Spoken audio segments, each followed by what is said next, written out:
Recording by Sargam studio Bodhgaya.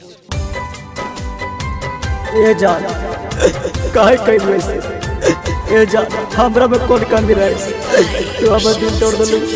ए जान काहे कइल वैसे हो ए जान बोला न हो काहे हमर दिल तोड़ा काहे न बोला तारू हमरा में का कमी रहे तोहरा से पूछा तारू। ए जान ए जान जिए मरे के तू काइनी हलवादा ले आइया हाथ में जहरिया गे जान। जिए मरे के तू काइनी हलवादा ले आइया हाथ में जहरिया गे जान। जहिया तोर दुआरा से जईता डोलिया जहिया तोर दुआरा से जईता डोलिया मारी ले वो दिलावा में गोलिया गे जान। जहिया तोर दुआरा से जईता डोलिया मारी ले वो दिलावा में गोलिया गे जान। जहिया तोर दुआरा से जईता डोलिया मारी ले वो दिलावा में गोलिया गे जान।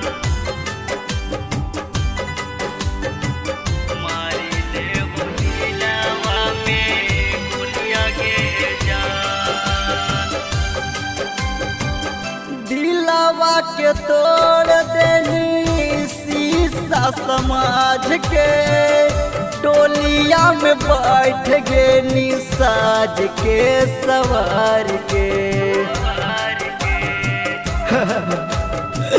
ऐसे काहे कइल जान दिलवा के तोड़ देनी शीशा समाज के डोलिया में चढ़ गेनी सज के सवार के। मिले यहाँ बसमा सान गे जान। मिले यहाँ बसमा सान गे जान। जहिया तोर दुआरा से जईता डोलिया जहिया तोर दुआरा से जईता डोलिया मारी ले वो दिलावा में गोलिया गे जान। जहिया तोर दुआरा से जईता डोलिया मारी ले वो दिलावा में गोलिया गे जान। जहिया तोर दुआरा से जईता डोलिया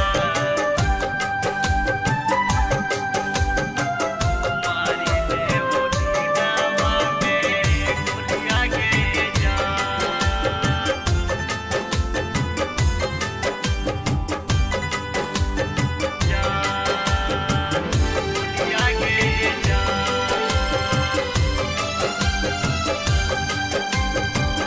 कहियो नहीं बोला हलियो तोरा हम डांट के रखा हलियो तोरा करे जवा से साट के।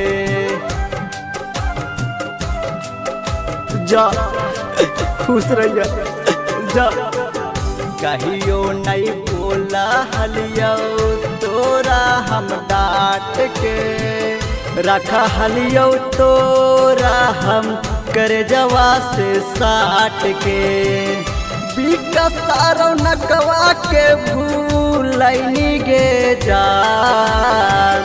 बिकसारो नकवा के तड़पैनी गे जान। जहिया तोर दुआरा से जईता डोलिया जहिया तोर दुआरा से जईता डोलिया मारी ले दिलावा में गोलिया के जान।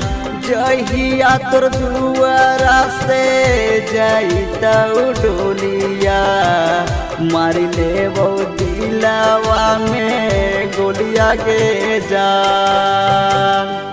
Recording by Sargama Studio, Bodh Gaya.